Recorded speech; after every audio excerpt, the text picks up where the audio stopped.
ahead. Okay. I now call to order the Planning Commission meeting of December 9th, 2020. Please rise for the Pledge of Allegiance.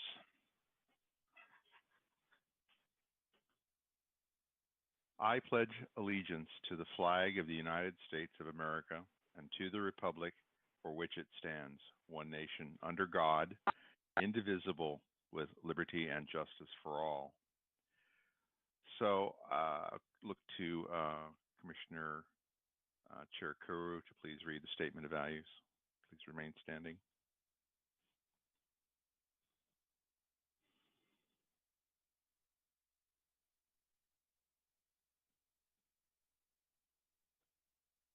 Commissioner Chair Kuru, you should be able to unmute yourself.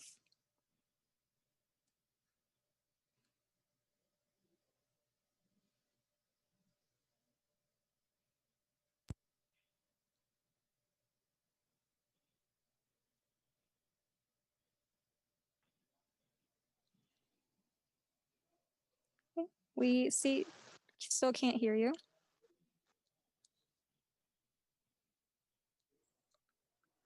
Can you hear me now? Yes. Okay, I had to go off the headset. I apologize.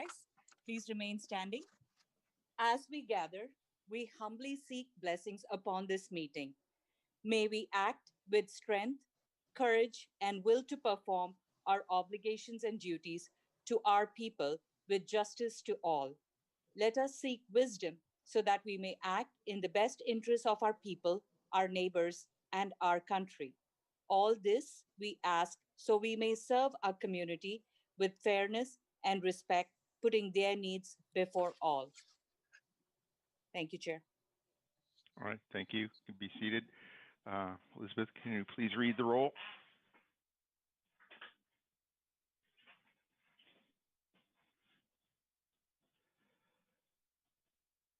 You're on mute now too. Commissioner Akazi, Present. Chair Salame, Here. Commissioner Biagini,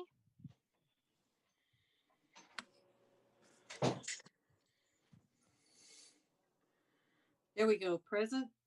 Commissioner Chair Kuru, Here. Commissioner Hero. Here. Thank you.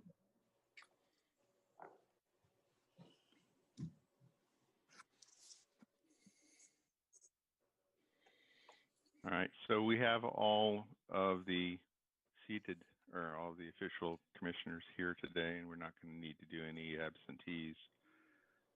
Let's move on. I can read the Declaration of Procedures.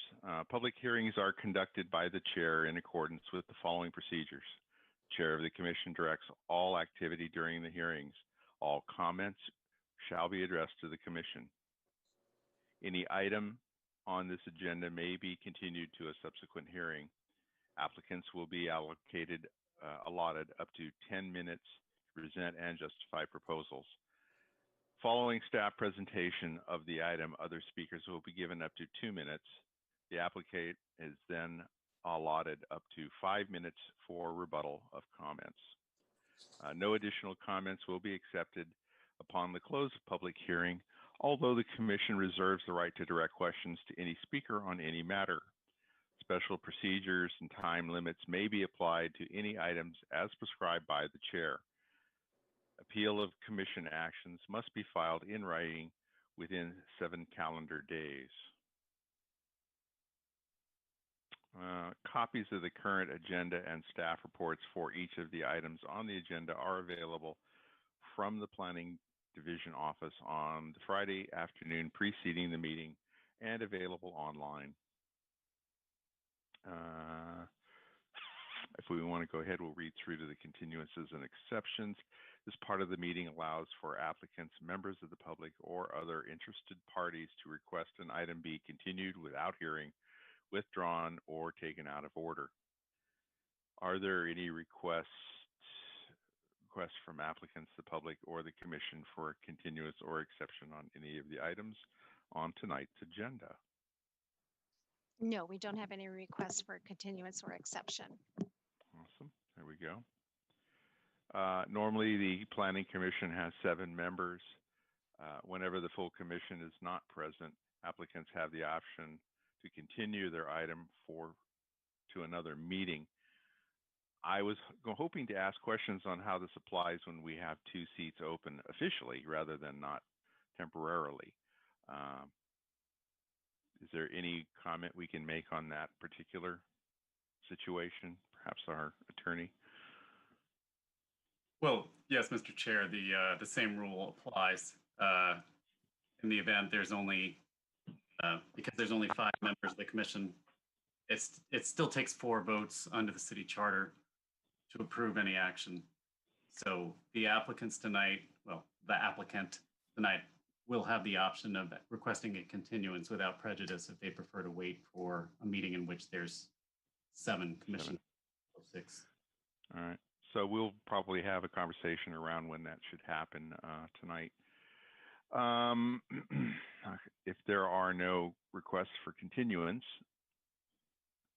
which I hear none, we'll move on to the consent calendar. So Commissioner Cherker, could you read the consent calendar, please? The procedure for the consent calendar is as follows. Consent calendars may be enacted, approved, or adopted by one motion unless requested to be removed by anyone for discussion or explanation.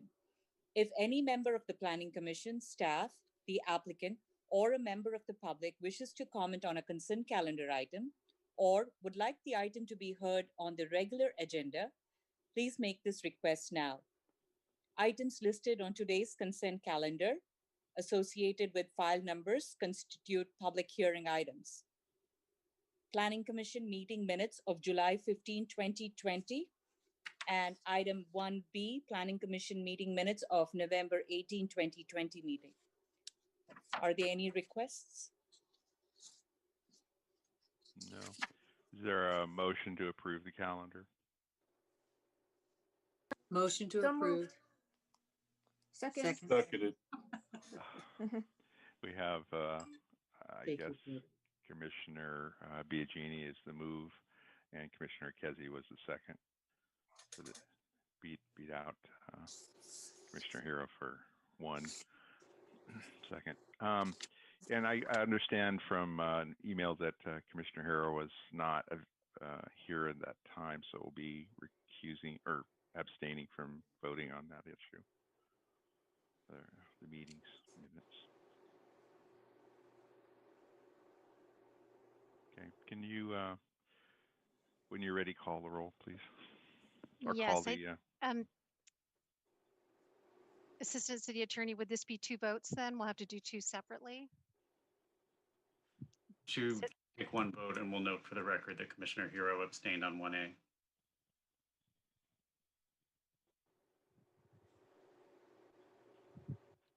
Just take 1 vote on the consent calendar. Got it. Got it. Okay, so we are going to approve the consent calendar. Commissioner Casey, Aye. Chair Salame, yes. Commissioner Biagini, Yes. Commissioner Chair Kuru, Yes. and Commissioner Hero, for you, it will be for the November 18th meeting minutes. Yes. Thank you.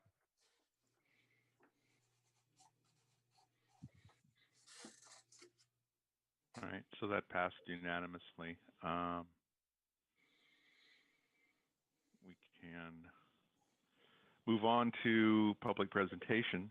Are there any members of the public that would like to briefly address the commission on any item not on the agenda? No, we have no public presentations at this moment. All right, so we can move on to public hearing. Chair, I'd like to make a motion to change the order of the items and vote here on the use permit first, so that the applicant won't have to wait. It's a reasonable motion. Is there a second? Second, Priya. Okay, is there any, I mean, we might be able to expedite. Are there any objections? Can we take that as a, Yes, we'll take the vote. Unanimous. This is to move item 3 before item 2. yes? I believe the chair was indicating that because there were no objections, we were going to take the motion as passed. Yeah. Okay, I was seeing if there Okay, was a thank way you. to expedite that extra step, but I don't want to mess with procedure if you want to go through the individual votes. I would encourage you to keep going. Okay. Take a vote.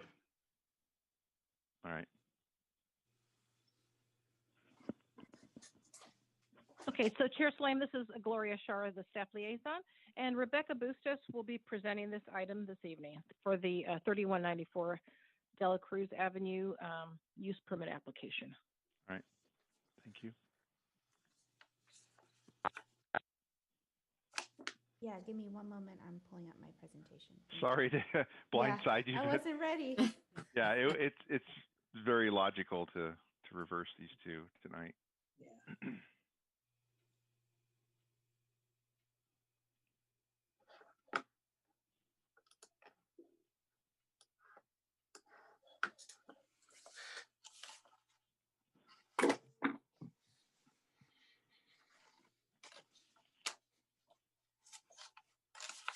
And sorry, Mr. Chair, I missed it. Did we, in fact, ask the applicant if they wish to?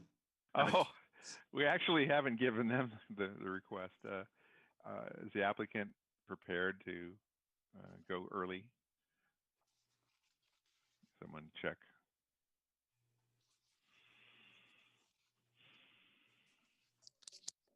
Mr. Choi, you should be able to unmute yourself.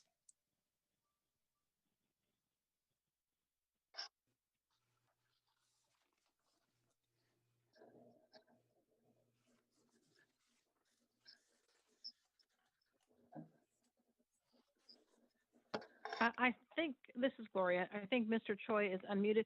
Mr. Choi, this is Gloria again. Are you prepared? The staff will be making the presentation, and if you want to provide any comments or a presentation afterwards, you can do so. So are you available to do that at this point? Yes, I do. Okay, thank you. Okay. Right. I see that there's hands up in the attendees, but we can catch that at the end of the presentation, hopefully. Okay, great. So I'll get started. Make sure I'm unmuted. Rebecca, can you change the view, please? How do I do that? It's at the bottom right, right next to the magnifying. Here? Where it says display settings. To How do the I- This?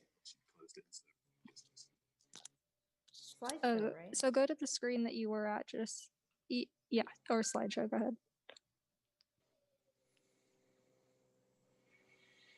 Does this work? So what you want to do is at the bottom where it says like 77%, right to the left of it, there's a little icon right at the bottom right. That's where you want to click.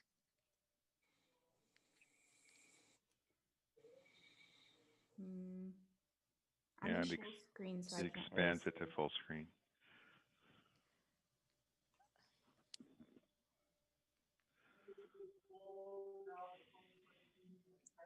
Hey, Karen. We told her already. Yeah. Karen? Okay, I'm gonna pass it over to Derek. Maybe Derek can help us. Hey, Rebecca, Hi. can you hear me? Yeah. Hey, so yeah, you're going to hit the button right there, the presentation button. It's going to put you into the presenter view, Yeah. and then I'm gonna walk you through changing it over to the standard view. So at the Okay. bottom right of your screen there, you're going to click on the button that you used to start the slideshow. Mm-hmm. Go ahead and do that for me. This one. Yes, ma'am. Okay. You're just gonna left click on it, just a normal click. Oh. That's fine. And it's gonna bring up the, let's see here. There it goes. Okay, at the top there, you see display settings? No, because it's in. full Just, screen. nope, you're good. Yeah, That's fine. top No, of you the see it's screen. right there. Keep going up, take your cursor up. To your left. Let me see. So at the top of your black screen right there, you'll see show taskbar. And just to the side of it, you'll see display settings. Move over one more. Right there. Oh, Derek, you I were just really over it. don't see anything. To the right of show track bar. Yeah, because your cursor, if you move your cursor to the right, just move it slowly to the right. Keep moving it to the right. Keep going. Go up just a little bit and click. And then go down just a little bit and click. There you There you go. go. Thank you. Okay. I'll just believe you. I couldn't see what I was clicking. So we'll get started. So everything's good now, Derek? It looks good, Rebecca. Yeah, Okay. everything's good. Okay. So thank you. My name is Rebecca Bustos. I'm senior planner who's been overseeing this use permit. This is at 3194 Dela Cruz Boulevard. So the request is to add retail use to the existing commercial / kind of industrial building. The retail use would be a nail salon. It would be within one of the existing tenant spaces within the building, which is multi-tenant. The project site is located at the intersection of Laurelwood Road and Dela Cruz Boulevard. So as you can see, it is a multi-tenant building. The proposal would occupy about a 2,838 square foot tenant space within the building, which is a mix of retail and commercial uses. Other tenants include a Togo's restaurant, an insurance office, and a real estate office as well. All of the on-site parking is shared amongst the tenants. The subject property has a general plan designation of light industrial. This classification is intended for a range of light industrial uses, including service uses, warehousing, and storage. The proposed retail nail salon would offer an amenity to the surrounding industrial and employment uses. The zoning of the property is light industrial. Commercial services are not permitted by right in the light industrial zoning district. Therefore, the use permit is required. So here you can see the proposed floor plan for the interior of the tenant space. They have various stations for the nail salon, as well as a break room and a facial room. The business owner is currently operating at a different site at 2511 Scott Boulevard. They're looking to relocate to allow for expansion of their business and to offer additional services. However, services at the salon would not include massage. There's no massage proposed. The nail salon would employ approximately 6 to 10 people. And again, they would be offering a range of cosmetology services. The proposed project is exempt from CEQA as they'll be utilizing an existing building and only making interior tenant improvements. For these reasons, we are recommending approval of the use permit, subject to the conditions of approval. Thank you.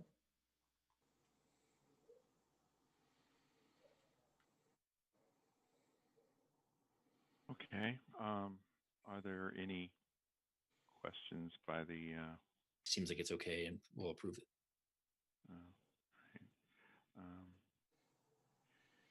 I believe we need to, if there's no comments or questions by commissioners at this point, then I guess we open to public hearing. If I got my order of execution here. Yes, Chair Salam, the first opportunity would be for the applicant or the property owner to make any statements if they wish. True. Yeah, I'm sorry. I'm getting a little ahead of the curve again. If the applicant wants to make their presentation, that's fine too. Hi, Commissioners. My name is Juliana Summer, and I'll speak on behalf of the owners of the property. Just want to say thank you very much to staff for putting together that presentation. We're very appreciative of staff and of the Commission for hearing us tonight. We do hope that you do approve and adopt this resolution.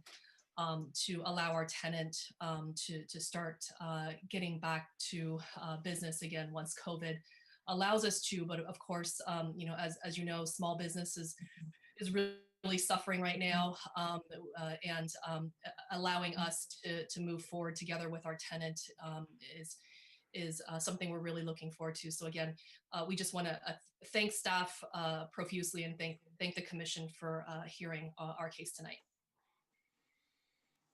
All right. Yeah, I'm kind of surprised. Is there other commercial use buildings around, or is it all light industrial around this one particular site? Chair Salim, there are other small tenant commercial buildings. Now, some might have been or predated the city's zoning code, and they're along Dela Cruz. And then there's also another one at, I believe it's Martin and Dela Cruz, that was actually rezoned to plan development to allow all retail. So it's within other businesses and service related businesses that serve that community. Okay. So but not a lot. It won't be an island in the middle of the ocean for the only commercial in that entire area, is what I'm asking. Well, it's limited in the industrial area because now under our zoning code, since it was adopted, it's limited to businesses under a certain square footage. I think it's 1,200 square feet for restaurants, and most of the restaurants out there are about that size. Togos and other kind of daytime population uses that are out there, but there are businesses out there. Okay. I see hands up in the attendee list. Is there someone who wants to speak on this as part of public hearing portion?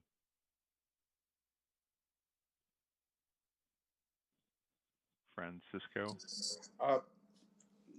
Nothing. I mistakenly raised my hand. I'm the architect, and I think the owner spoke again for my involvement also. So please proceed. Awesome. Thank you. Is there anyone speaking against? I haven't seen it. Is there any commissioner feedback that wants to be given? I see Commissioner Cherukuri. Thank you, Chair. And I'm very much in support of local businesses, so I have no issues with the use permit. I do have a question for staff.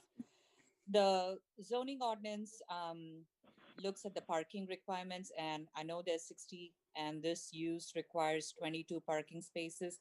But what I've always struggled with is when it taken into consideration the cumulative, how does the city look at how much parking ratio is required for Togo's, for eatery?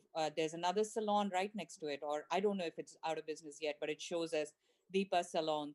There's insurance and realty companies as well. So I wasn't able to parse through to say, if this use alone triggers 22 parking spaces as a zoning code, what would be the ratio along with Togo's, along with the other multi-tenant uses that are currently there? Or is that just a wash?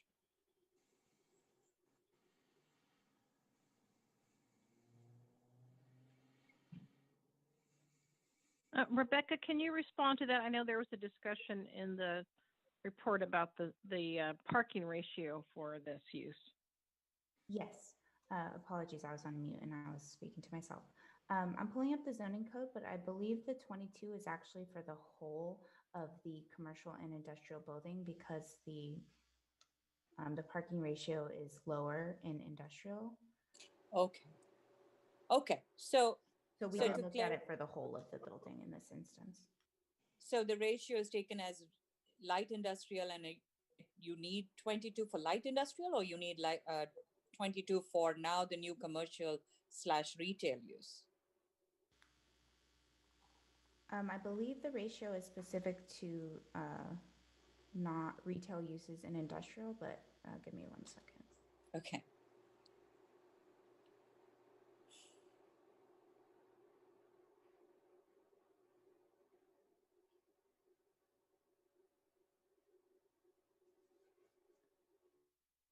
There's there's a specific section for commercial uses within the industrial zone in our code. And it is one parking space per 750 square feet of gross floor area, or one space per 3 employees on the shift during which the greatest number of employees is used, whichever is greater. Yes, So- that's the section that was referenced. So the ratio was based on the whole of the building, not just this tenant space. So 22 is actually the requirement for the whole building. Since For the 16,000 square feet. Okay. Correct, because the shift item that the attorney mentioned is really not relevant for this building. Okay, that's helpful. Thank you again. I've always struggled with how does the new use impact parking. So I'm good. Again, I'm wholly supportive of local businesses. It's time to step up, and thank you for coming and choosing still Santa Clara as your home to the applicant. I yield, Chair. Okay, Commissioner Hero, please. Mr. Chair, I believe the public hearing's still open. A motion to close would be appropriate. Yes, you're. I move to close public hearing. Thank you for nudging me. I second. Okay.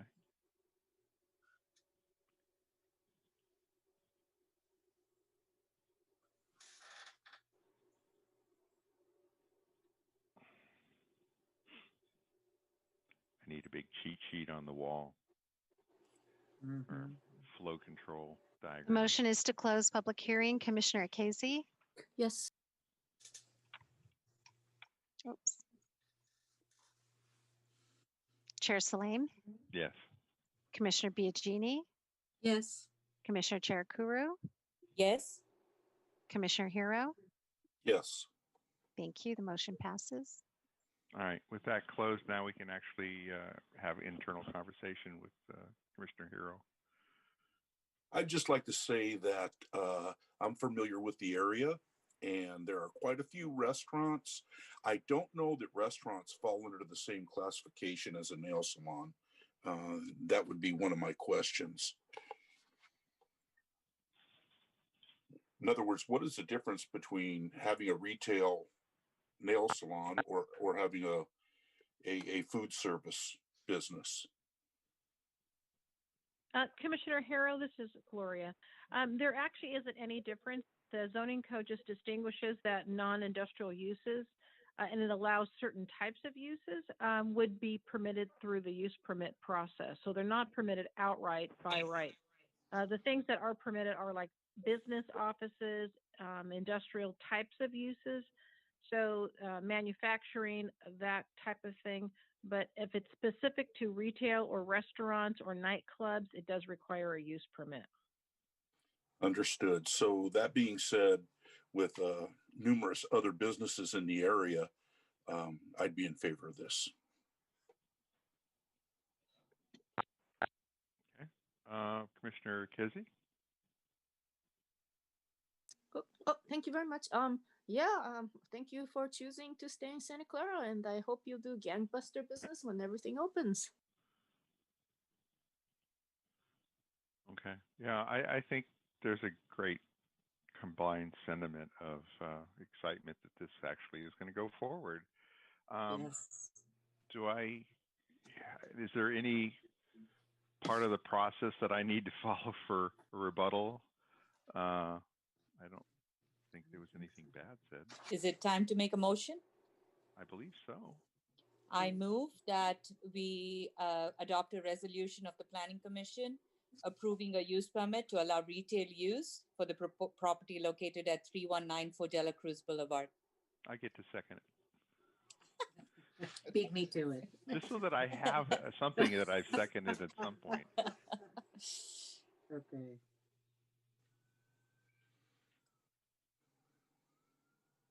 So we're off to the vote. Okay. Commissioner Casey? Chair Salim? Yes. Commissioner Biagini? Yes. Commissioner Cherukuru? Yes. Commissioner Hero? Yes. Thank you. The motion passes. Yes, unanimously. Awesome. Thank you very much. Okay. As others have said. Thank you. So just to clarify for the applicant, so this action is final at Planning Commission. And unless there's an appeal within 7 days, this would be a final action. Thank you. Okay, so I believe we're at a point where we could move on to the study session. Switch gears back to item number 2.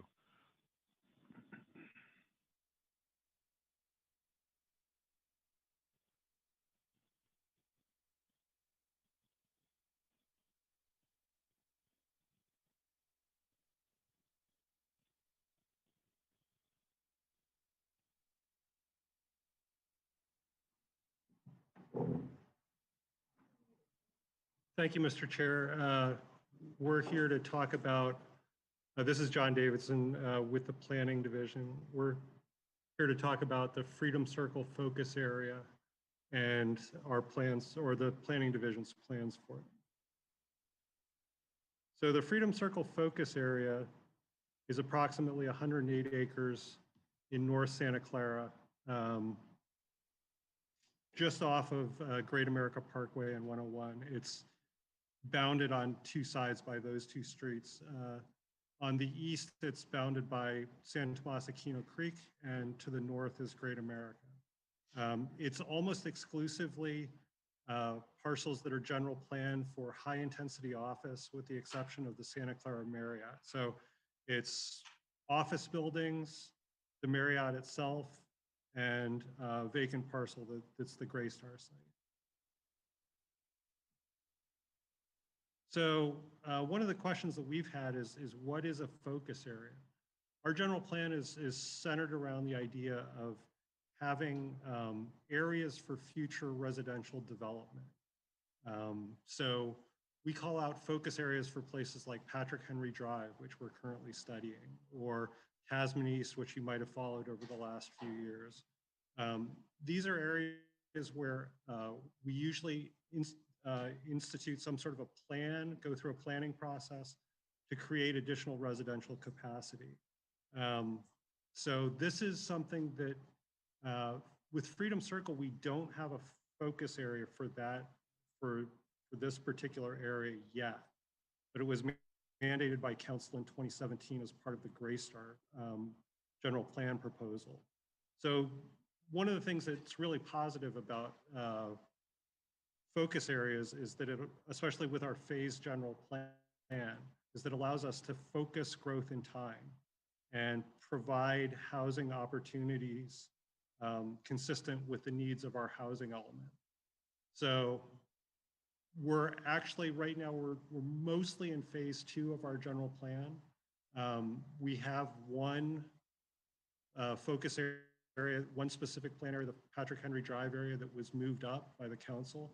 But Freedom Circle is proposed for phase 3, which would start in 2023. And at this point, there were 3 original participants, and 2 of them subsequently dropped out, Sobrato and Irvine.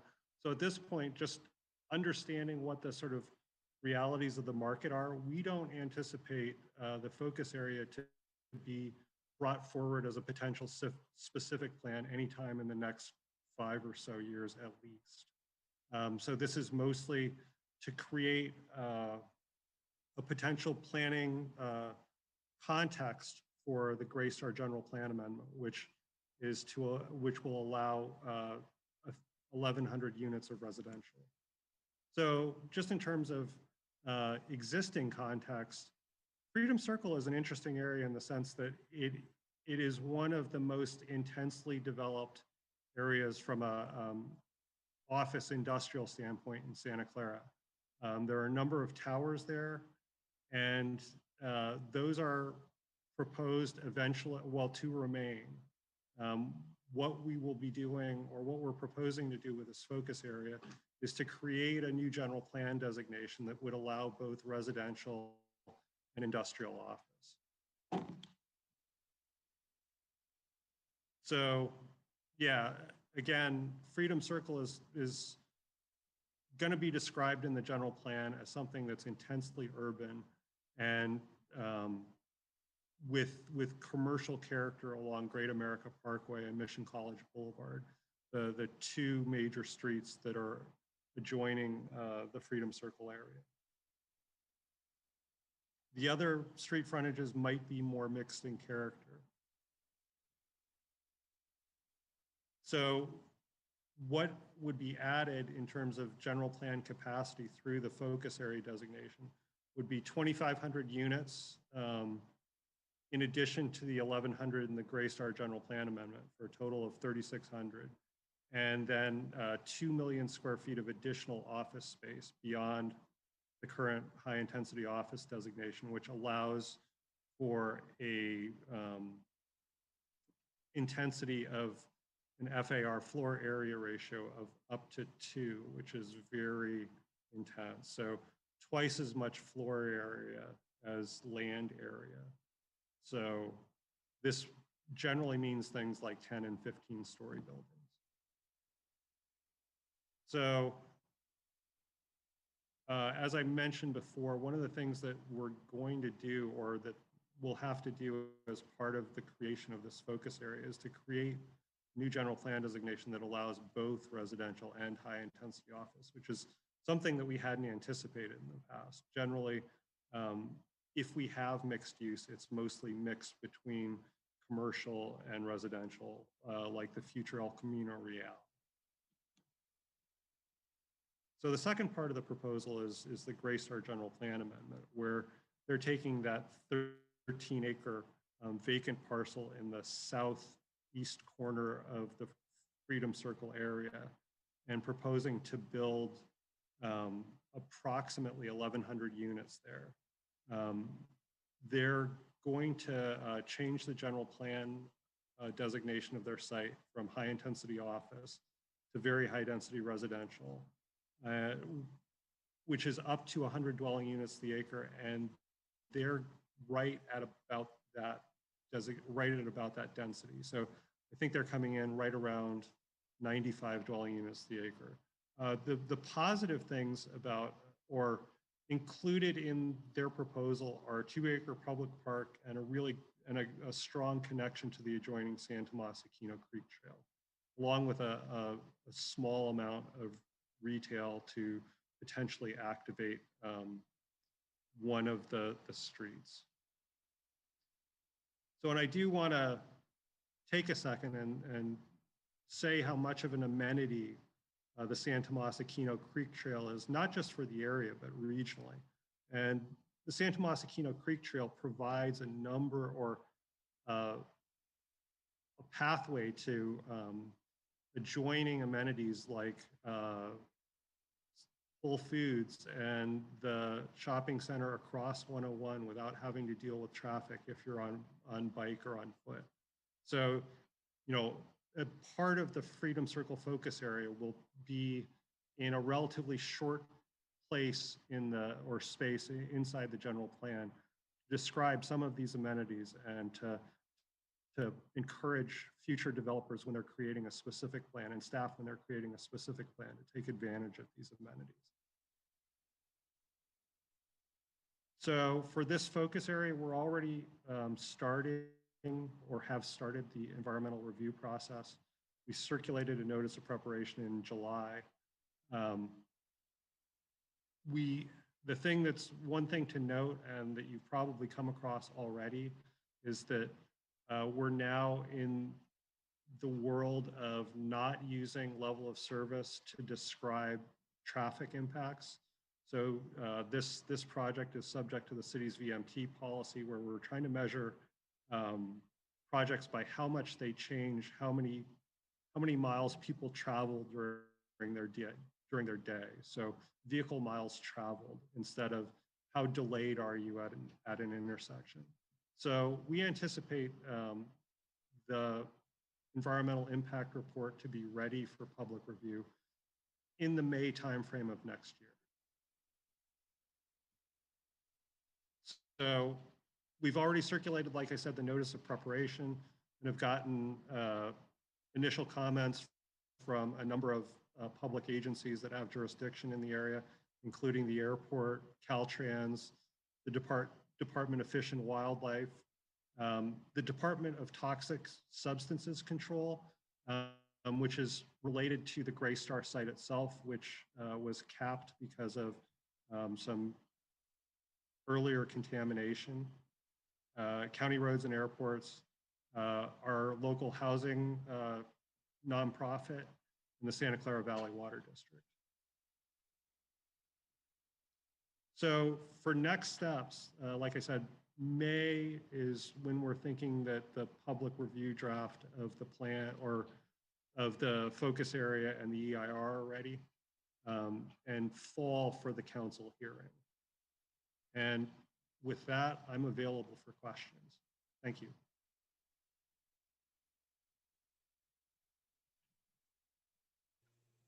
I can't see how to raise my hand, but I have questions.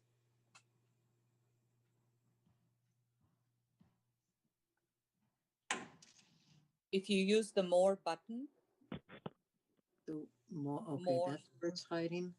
and then There we yeah. go. Okay, got it. Thanks, Priya. So we'll go Chair Kuru, Biagini, and then Hero. Thank you, Chair, and thank you, John. It's good to see you again. So I'm excited for this project. I did want to clarify, this is right across from Mission College. Is there actually any major public transit planned in this area? The main transit is along Great America Park. You Is were along breaking Great, up, John. Okay, yeah, the major public transit is along Great America Parkway. There's relatively, and along Mission College Boulevard, there's relatively few roadways within the Freedom Circle area. It's a difficult area to plan for future intense residential development. So that's going to be one of the big issues when people come in with a specific plan proposal. And so that's being evaluated as traffic, I'm assuming, under the EIR as impact. That's correct. And And again, my second, go ahead, John. again, a lot of, or traffic will be analyzed in terms of vehicle miles traveled. But we will also have the level of service as a conditioning mechanism. And my second question is, what is the affordable housing component of this project, both for Greystar and then for the focus area? So because this is a future specific plan, industrial conversion, we're expecting that it'll be more than the existing rates in our affordable housing ordinance, but we haven't determined exactly what that means at this point in time. Just with the current housing element update and what the state's wanting out of particular cities, we haven't figured it out yet. Okay, and I'll have my last question before I yield. I want to channel Commissioner Jane and Becker on the sustainability goals and the electric charging, the electrical use basically of all our assets here. So just want to make sure that those goals are also tied in. Yeah, and so the focus area is a very short description within the general plan. It's not a specific plan at this point. It's just building future capacity. So if developers in the future want to build residential there, they can. But we can include sustainability, we can include sustainability goals within that focus area description. Great, thank you. I yield, Chair. Commissioner Biagini.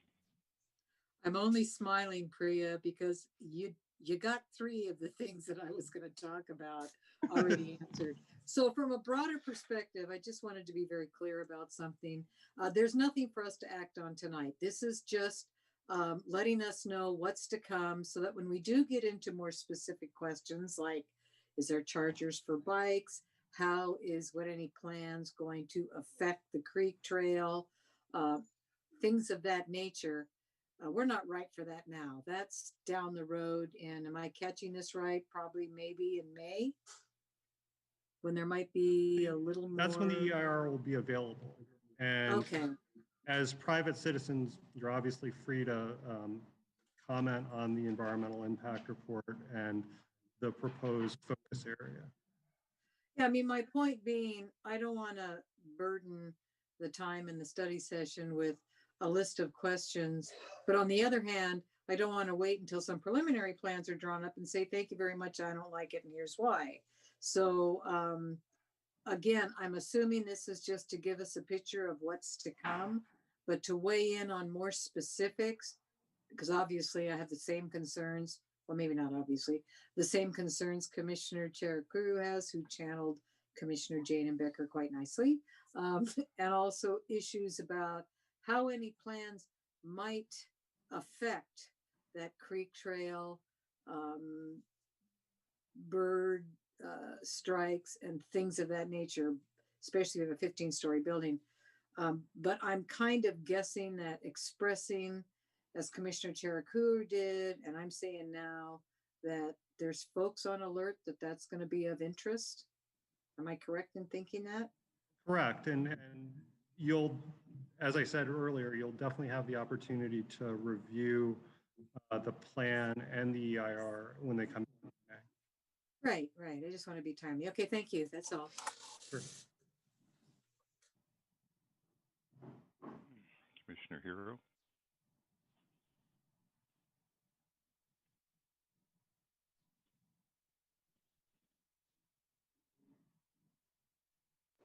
He's probably on mute. You're on mute, Ricky. Commissioner That's not Harold, good. Am I back? Muted. Wow. Yes, we can hear you now. Am I good? Yes. Okay. So just from the 30,000 foot view, that's a whole lot of high density residential and very, very little retail use.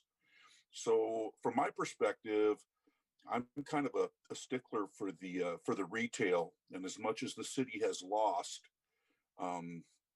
just looking at it from a bird's eye view, it seems like an awful small amount of retail space. Yeah. Any comment on that? That's part of the Greystar proposal. In the future, the Freedom Circle focus area, there's likely to be additional retail. Just with that particular development proposal, they're only planning for, token retail, maybe a coffee shop. But really, this whole thing is more about the longer term plans for the entire area rather than the Greystar development itself. But just also because the Greystar development is an integral part of it, wanted to at least, go through what they're proposing at that same 30,000 foot without getting into the plans at this point in time, because that's not really the issue here. It's really the greater, what's happening within the wider 100-acre area. Understood. I was just concerned that was going to get overlooked. That's all. Thank you. Yep. Okay, Commissioner Kizzy. yes, thank you. So I remember hearing about the Freedom Circle area over the years in snippets, but as John said, this area is already highly developed. So is the plan to demolish some of the buildings and build up again, or did I miss something? At least from looking at the existing development on the ground, we're figuring that a lot of it will stay, and that some of the older tilt-up buildings might be redeveloped, and that the capacity for additional retail might end up on parcels like that, but not planning for the entire area to be redeveloped wholesale. There are a number of, tall buildings that are in great shape and that we're planning or that we're figuring will last and stay around a long time. So what are some of the buildings that may be rebuilt? One of the prime or one possible development site are the buildings in the center of Freedom Circle, for instance. Those are 2-story concrete tilt-ups that could potentially potentially be redeveloped. I don't think at this point that those are owned by Irvine. I don't think Irvine has any plans to do that at this point. But things that are in that sort of age range might be potential redevelopment sites. So this project may or may not happen depending on how the market is and how much the owners want to invest. That's correct. I mean, the only bit that's moving forward at this point is the Greystar proposal. Everything else is essentially building capacity in case, in the general plan, in case the market changes in the future and there's more demand for retail or for residential, I'm sorry. Yeah, I guess there's a big Pedro's building, which Pedro's, okay. And so does the city want this area redeveloped, or I mean, what's the city's desire? I think the city's desire at this point is to, again, just create that capacity, but knowing that there are a number of important job or employment assets in the area, and we're trying, if a specific plan comes forward, that's one of the main things that we're going to be dealing with, is how to balance those two things, the ability to offer a little bit of additional space for residential, but also to keep all of the industrial uses that are viable, there and available. Okay, I understand. Thank you very much. Mm-hmm. Okay, so I have a couple of simpler questions. Maybe even if you could bring up the slide showing the development area in context to the surrounding area, it might help visualize. But I was curious how you were viewing the impact on transit and whether VTA and other providers are involved yet to get an idea of how they could plan ahead for supporting that level of density. I think, we can't leave it 2-lane roads, and even 4-lane roads might not be enough. They need some other transit support to handle that number of residents. Yeah, that's a good slide.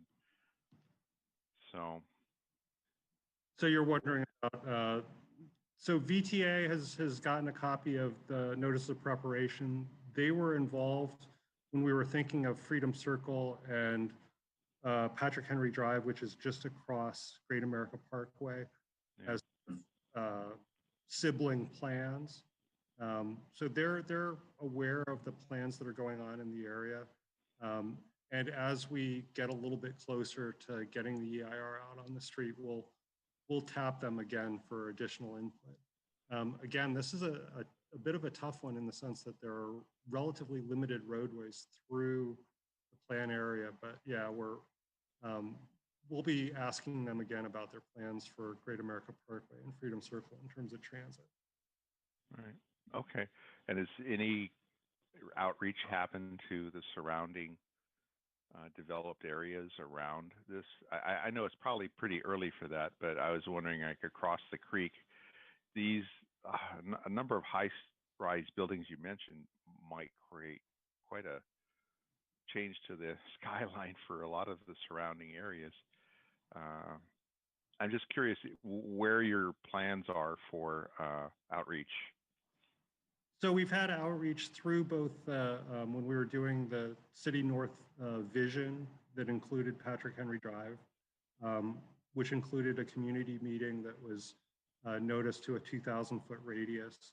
And we've also had outreach in relation to the preparation of the Freedom Circle EIR, which was more recent. But that was also noticed to a relatively wide range, more than 1,000 feet. So yeah, okay. we have talked to adjoining properties across the creek. Yeah, it's definitely going to overshadow the Mexican restaurant. Pedro's is going to be quite quite surrounded. Okay, good. I don't have any other questions. I see Commissioner Chair Kruger has her hand up. Maybe she has additional questions. Yeah, thank you, Chair. Sorry. Maybe John, I've always wondered what these terms mean. We use focus area, we use specific plan, we use PD or plan development, and then we have land use and general plan and designation. So could you walk me through what this does as opposed to a specific plan, or what it does as opposed to a PD? Because I can sense that Greystar will come in as a plan development agreement with or MDA, but I didn't know what. And what is the final document? Is it a design guideline document? Is it like a S&I type of a document which lays a framework for future developers and property owners? I don't know. Walk me through the process. Thanks, John. No, that's a great question. So in our general plan, we have a phased general plan that breaks development across the general plan's 30-year time horizon into, 3 10-year chunks, essentially. And within the general plan, it calls out within those phases a number of focus areas. So areas where we're planning within that time frame for development to happen. So for instance, in the current general plan cycle, the focus areas that were part of that phase were Lawrence Station, which is being developed currently, and Tasman East. So basically, the focus areas are called out in the general plan, sometimes given a little bit of a description as to what we expect there. It could be a couple of page description in the general plan, and it's relatively short. So that's what's going to be the end product for the Freedom Circle focus area at this moment in time. Is a relatively short document that goes into the general plan. But the idea is that, again, we're building capacity for future development when developers are ready and they want to bring their money and help fund a specific plan, which is exactly what's happening in Patrick Henry Drive. The Patrick Henry Drive, the people in that area have come together, they've pooled their money, and we're developing a specific plan in concert with them. So we're not at that point yet where we have a specific plan or we have interest enough to create a specific plan. There was a point in 2017 where we thought we might be able to do that, and that's why we had that sort of the City North idea, and we had 3 developers. We had Sobrato, Greystar, and Irvine, who were all at the table and had all funded money. But after that effort got started, for whatever reason, Irvine and Sobrato didn't think the timing was right, and they withdrew from the specific plan process. So now we've sort of scaled back everything, and we're just doing this focus area to create that future capacity when people are ready. But we are still, Greystar is still interested, and they're still processing their general plan amendment and development proposal. So their development will actually be a straight general plan amendment, and I think they're doing a plan development zoning, but I'd have to double check. Okay. Okay, thanks, John. I yield, Chair. Awesome, thank you. Has anybody talked to Great America to see if they were hoping at some point to expand out into the Freedom Circle area? Kind of a big question, right?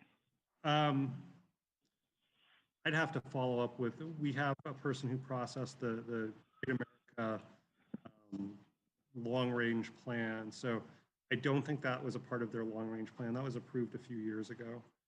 So I would think not, but we can follow up with that. It just feels like that would be a natural expansion area, and as the city continues to grow and densify, I think the amusement park as an attraction is going to want to expand and become a bigger venue for our community.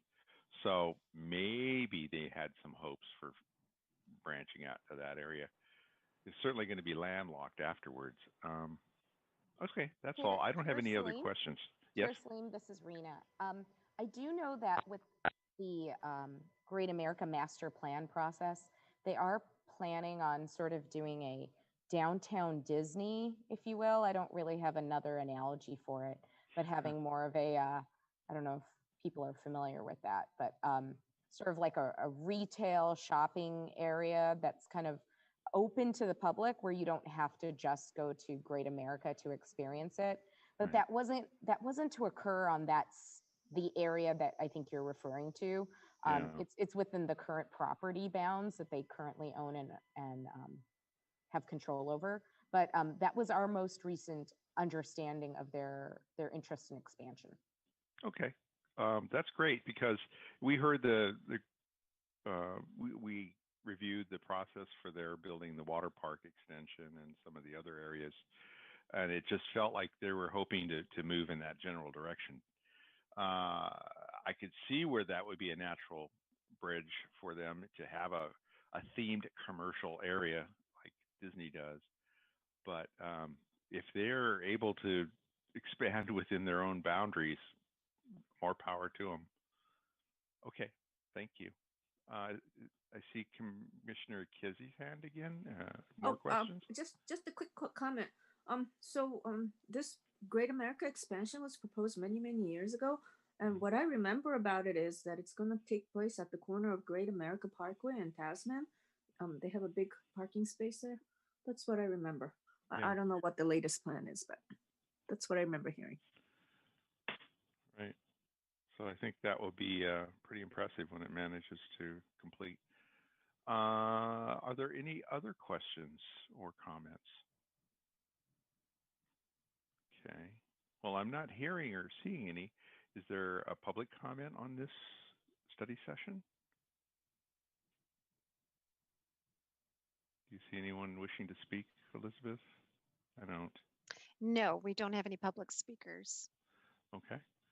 So I guess we can move forward and consider this study session finished. Thank you so much. It was very interesting to see that in context and how it would lay out with the other areas. That much density is kind of worrisome, but I'm sure there'll be more development to cover that.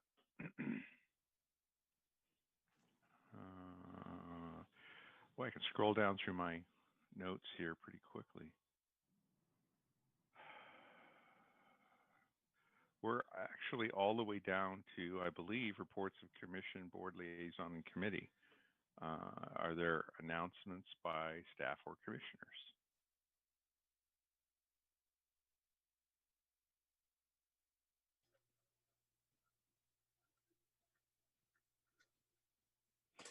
Yeah, Alex can jump in and tell me if I've skipped any of the legal process, because I don't believe there was any action to be taken on the study session or any comments or open for public hearing.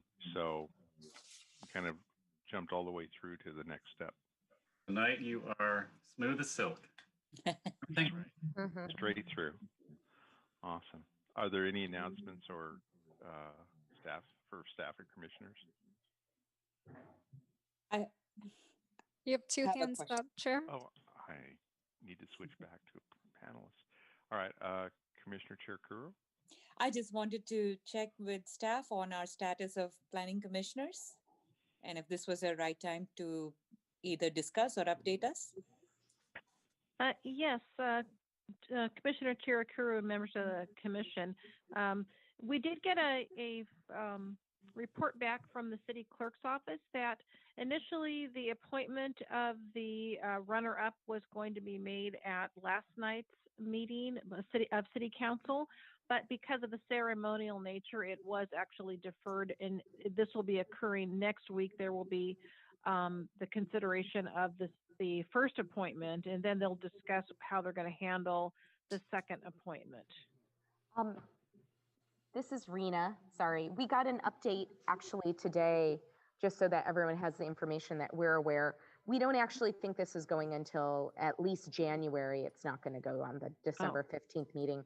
I think there are too many items on that hearing, a lot of items. So we've been told that it's certainly not going on the 15th, but likely in January. Oh, my apologies. I misunderstood the communication. It's okay. So our next meeting is though January 27th for Planning Commission. When is our Planning Commission meeting? Elizabeth, do you have the date? Yeah. It is the 27th. So we should have a commissioner by then. Okay.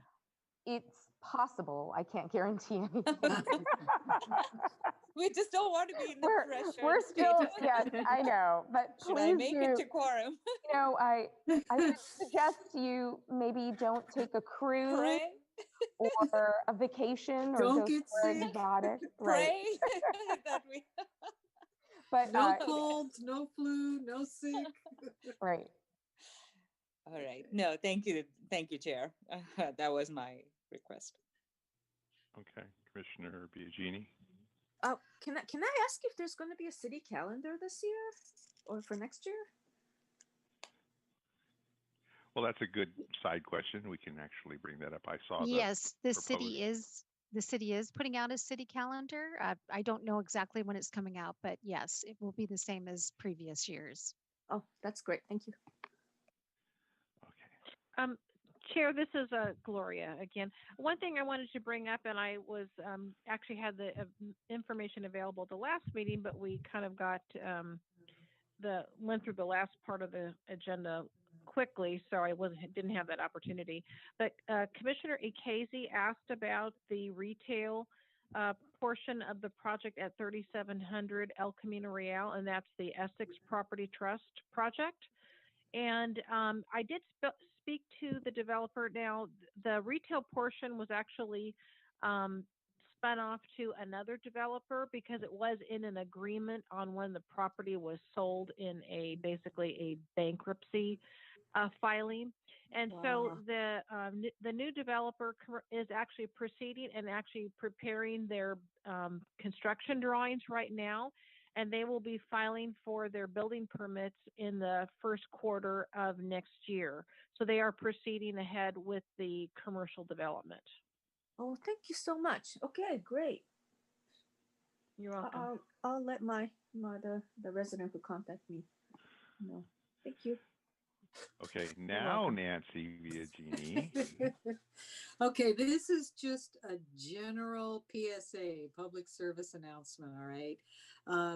Since we are in December and the holiday season is upon us, there's something new you can do in Santa Clara, and that's what I wanted to bring out.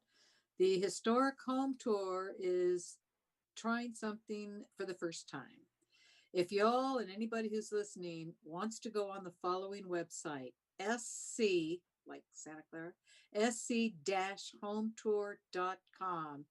Here's what you have for the first time ever in Santa Clara. You can do a virtual tour of 52 of the historic homes in Santa Clara, where you'll see a picture, a brief on their history, architectural style, and significance. Or you can actually take your smartphone, iPad, anything with a browser, and go for a little walk in the Old Quad area and pull the same information up on your smartphone. So it was the gift from the Historic Home Tour to the residents since we had to break our 42-year tradition of a live home tour. We offer this up instead. And for those that have already asked, how come fill in the blank home wasn't on? That's because we simply started with 52 homes. We will be adding and keeping this a part of our website permanently as time moves forward. So there's something you can do as a family at home or actually going for a walk. End of PSA. Back to you. Thank you. Are there any other announcements? No? Travel and training reports, requests for attending training? Any? Class, anyone? Aren't we in shelter in place? Yeah, that's what you could still do remote training. Remote training works if you could find one that's good. I've been looking actually to see if there was something that stood out as an interesting remote training. I attended the Silicon Valley Power EV presentation. It was very good. I was hoping they could bring it more as a study session for commissioners to see what's going on with Silicon Valley Power related to our EV efforts and our electrification of commercial properties for public charging. A lot of interesting stuff there. Okay. We still have the league. 3 short months from now will be the League of Cities. I'm sure it'll be online. Planning Commissioner Academy. Right. So Yeah, 3 if months it's isn't online, that far away. I Yeah, it'll be definitely have online. a serious interest in that at this point. It's really excellent. I think hopefully our budget will survive. I haven't heard of anything that we're in financial need to spend a lot of money on. But speaking of budget, our next agenda item is Planning Commission budget updates. So let's hear what things are and if we are okay for having multiple people attend that.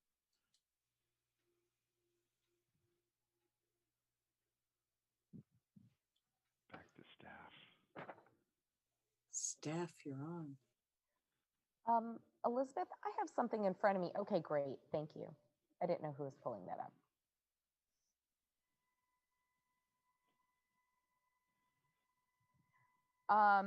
This is Rena. And I don't know if you guys can see on the screen the budget report that was prepared. Yes, thank you. So it looks as if So if I can just mention, it's been updated for the actual expense for the headsets and the adapter cable. We have been told it would be approximately 700, but expenses actually came in at $305.49. So there were no expenses for November or December.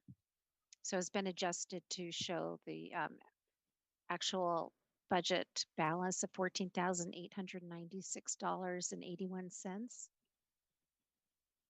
That's great. It's always nice to come under budget. So this is Rena. Can you guys hear me? Good. Yes.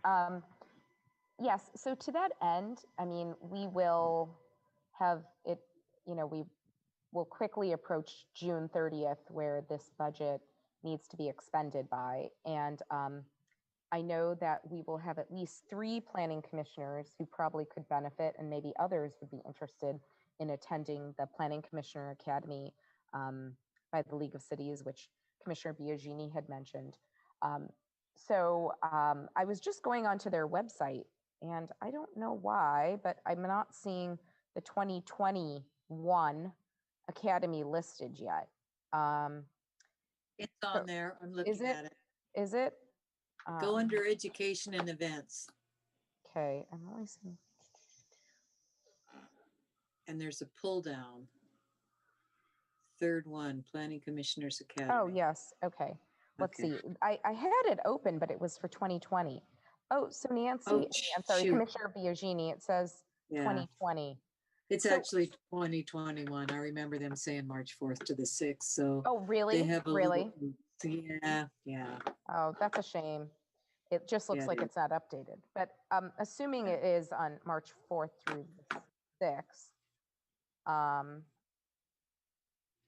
don't know if it has pricing listed there yet. If nothing I just see else, the dates, yeah. Yeah, so I recall it being less than $1,000, and it should be much less, given that no one's going to be attending in person. Yeah. So I want to say it was between 400 and 700 if you registered early, and that does, there's no travel and all that stuff now, but that's my recall from last year. Yeah.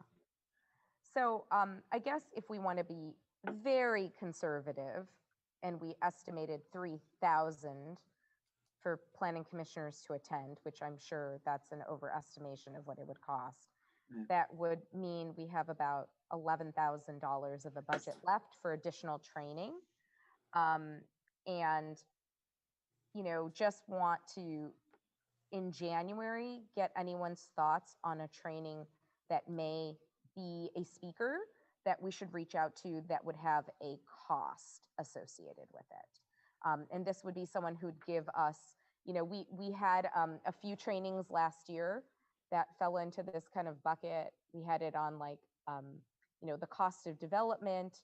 We had something on retail, viable retail. So if there are topics that are of interest to the commission, I'll ask everyone in January so I can begin reaching out to those contacts. And, we do have to enter it into contractual services usually. So there is unfortunately, an amount of time that we need to go through all those steps. Rena, if you don't mind, my bad, but you know where you were when you saw that March 4th to the 6th on their webpage? If you scrolled further down, there is a section where you can look at events coming up. And I left out the 2s. It's actually March 24th to March 26th in 2021. Oh, okay. So it's in there. You have to scroll around, but it doesn't give pricing. So if that's Got helpful. it. It's funny. It says Garden Grove, but I don't think That's where Garden Grove. That's what they said last year. The next one was going to be at Garden Grove, which I thought was interesting, but it's a Southern California turn apparently. Even if there was travel, that would be the pretty painless travel. Yeah. But we're talking March. I doubt it. Yeah, No. yeah. It's very unlikely that group gatherings of that size will be permitted, nor would they be safe, and I wouldn't feel comfortable going. And we need our commissioners healthy. Yep. So just homework item for you all. If there are topics that you would like me to research more of, or particular speakers that you think would be helpful, please let me know in our January meeting so I can keep this ball moving. I'm interested in maybe hearing from a consultant on how to make a new downtown viable, because it's a huge topic of interest in the city, and I know there are lots of consultants who deal with that stuff. Sure, Commissioner Akazi. I just would just an idea. Yeah, no, that's great. We do have that downtown community task force, and I'm just a little conscientious of trying to, I think it could be wonderful, but there's so many different stakeholders that are involved. I'm just wanted to share a little level of caution with all of you on getting some more input that's outside of that group. I think that's a noble thing to want more education about, for sure. Yeah, just an idea. Okay. I'm also interested in charging issue because we're trying to reduce the number of parking spaces for each the retail and housing, and yet if we need to provide charging station for all the cars that are going to be on the street and people who are not going to have their own parking spots, I really like to know how that's going to work. So like the latest innovations in EV charging? Well, from city planning perspective, maybe, because I mean, to charge a car, you need like a line, like a physical line. But I mean, if a lot of people are parked in the street, how are we going to support all the cars that we may have to accommodate on the street? So, I mean, what is the latest thinking? I mean, because the state wants to mandate electric cars, but if people have no means of charging, then what's going to happen? I mean, I'm curious. Okay, I'll take a look and see what opportunities are there for expanding ourselves on that topic. Commissioner Casey actually was preempting a little bit of what I was going to ask for. Okay. No, that's good. You actually laid the groundwork. I was going to formally make it more like how to retrofit an existing infrastructure to support EVs. Yeah. Because I think that's one of the things that we face as a well-established city is that we're geared to ICE cars. Everything is gas and gas stations and tire shops and everything around, but we don't have that infrastructure in place to support a more electric vehicle force. So hopefully we could find some more speakers along that line, and once again invite Silicon Valley Power to tell us how they're going to expand their infrastructure and their capacity to support a city that's transitioning to EV.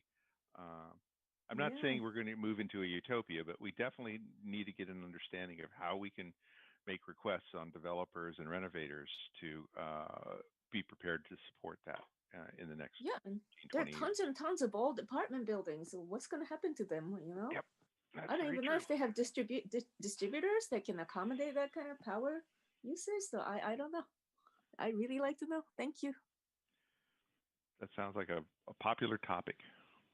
Thanks, Chair Salim. I'll add that to the list. Thank you. I see Commissioner Chair Kruger again. I was going to just suggest another topic based on Commissioner Harrow's earlier comment, impact to retail. There's been MBAs that we've seen in the past where consultants have done studies and, shown impact to retail, but it'll be helpful to understand from a regional perspective as well as just a trend on the changes that are happening on the retail front and how the footprints are either shrinking on a very, knee-jerk reaction, or is this a long-term, this is the long-term trend. So just a thought. Very helpful, I think. Along those same lines, I think what we're facing in the future is as we respond to the need for denser housing and to meet the state requirements and things like that, we seem to be rapidly sacrificing out commercial. And at the same time, we're fighting the traffic issues and the travel times. And by removing convenience and commercial property solutions within the neighborhoods that we're densifying, we're forcing them into travel or delivery. Either way, it's going to be increased travel, increased traffic to get common day, everyday needs. So as our global picture changes within the city and we become more dense, we're going to have to deal with keeping at least a minimum supportable level of commercial to keep those people happy. Absolutely. And me being one of those people, the distance I have to travel now for some simple shopping is kind of unnerving. A lot of the local businesses, COVID-related closures and things, but they're moving away. Their distance now is a commute instead of just down to the corner or down a couple blocks. It's very surprising. Okay, thank you. Any other comments before we move on? No, I don't see any hands. That was the budget. I assume there's no action on that other than keep an eye open for items or areas that we could get training on. Correct. Upcoming agenda items.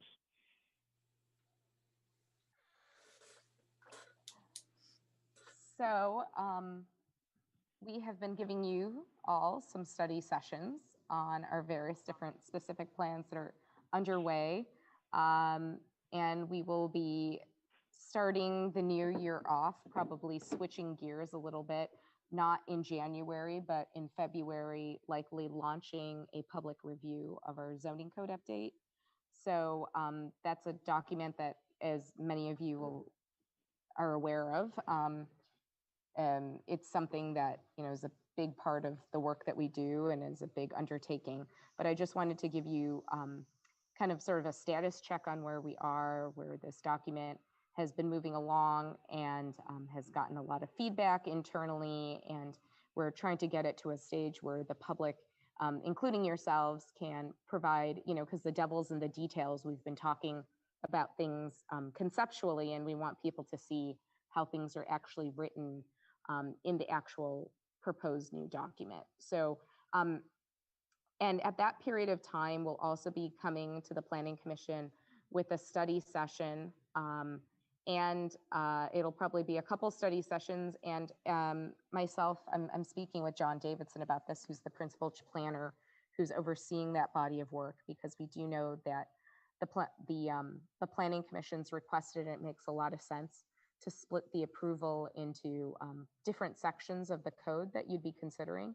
So we're working on a work plan for that so that we can provide more information to the commission about sort of, probably two at a minimum, likely 3 different commission meetings that would occur in later in the year, so that the Planning Commission can actually take action on its recommendation of the zoning code. But we don't have necessarily large projects that are coming before the commission at the very beginning part of the year. However, we do have our El Camino Real specific plan. You'll be noticing in the near future, as in I believe tomorrow, we'll begin circulation of the EIR on the El Camino Real specific plan. And that plan is nearing completion. The commission's already received a study session on it. So in the spring timeframe, probably March, late March, the Planning Commission will be considering that specific plan. So that's just kind of a snapshot of some of the bigger work that you'll be seeing in the near future. Awesome, thank you. I also look forward to Xander's annual update on what's new in Sacramento, because I'm sure there'll be some new laws and some new impacts on our decision process.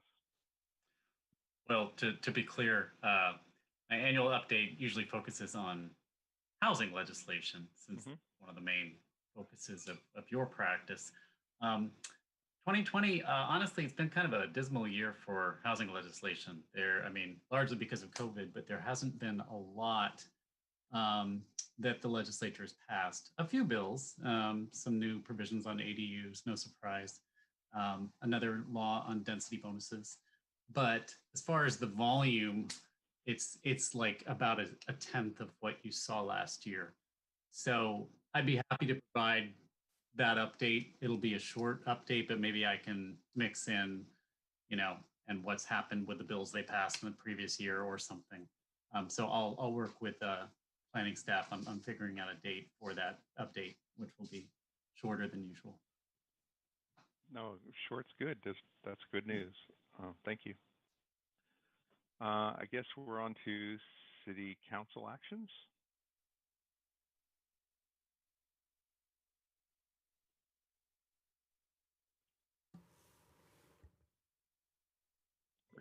Gloria, do you happen to have those? Yes. Well, actually, I apologize. I was speaking and I was muted. The meeting last night actually is the only item we're reporting on, and that was just the ceremonial swearing in of the new council members. So we don't have any action items on Planning Commission items to report this evening. Okay, but I do encourage the commissioners to at least watch the stream. It had a lot of interesting process, I guess that's the way to put it. Yeah, and it was very nice to see the new council members sworn in. And that's all I have to report. Thank you.